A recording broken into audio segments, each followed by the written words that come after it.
διεκδικεί το ελληνικό ποδόσφαιρο.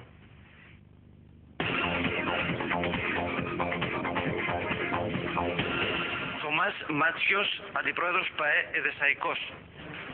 Κύριε Μάτσιο, ισχυρίζεται η Καλαμαριά ότι είχε την καλή διάθεση με το πρόβλημα που προέκυψε και με την παρουσία ενός επόπτη να γίνει.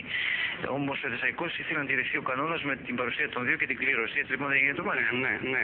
Εμείς γιατί κοιτάξτε στην αρχή ούτε και κοιτάξτε αυτοί δεν ήθελαν για να γίνει αυτό το παιχνίδι. Αλλά ύστερα μόλις όπως είπαμε ότι αυτό εμείς δεν θέλαμε, αυτοί είπανε όχι, λέει θέλουμε να γίνει. Και εμείς μετά είπαμε όχι, λέμε δεν θα γίνει, θα κάνει γίνει αυτό πάλι. Νέος διαιτητής για να οριστεί για να ξαναγίνει πάλι το παιχνίδι.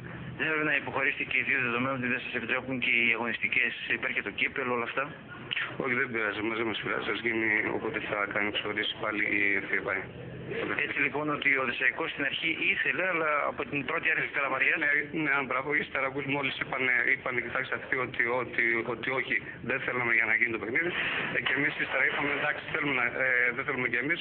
Και αυτοί ύστερα μετά εμείς αφού είπαμε ναι, αυτό θέλουμε, είπαμε δεν θέλουμε και εμείς το αλλάξαμε και λέμε εντάξει, λέμε ούτε και εμείς θέλουμε. Και μετά είπαν αυτοί πάλι ότι ξέρετε, εμείς θέλουμε να γίνει. Εμείς όμως μετά δεν δεχτήκαμε μετά από όλα αυτά και είπαμε να γίνει μετά το παιχνίδι. Όποτε το κάνει ο ψηφορής η ΕΠΑΕ. Αυτό ακριβώς, τίποτα. Ναι, να πω ότι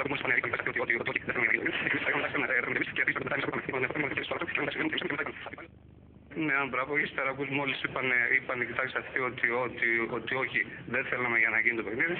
Και εμείς ύστερα είπαμε εντάξει, δεν θέλουμε κι εμείς. Και αυτοί ύστερα μετά εμείς αφού είπαμε ναι, αυτό θέλουμε, είπαμε δεν θέλουμε και εμείς το αλλάξαμε και λέμε εντάξει, λέμε ούτε και εμείς θέλουμε. Και μετά είπαν αυτοί πάλι ότι ξέρετε, εμείς θέλουμε να γίνει. Εμείς όμως μετά δεν δεχτήκαμε μετά από όλα αυτά και είπαμε να γίνει μετά το παιχνίδι. Όποτε το κάνει ο ψηφορής η ΕΠΑΕ. Αυτό ακριβώς, τίποτα. Αυτά όλα.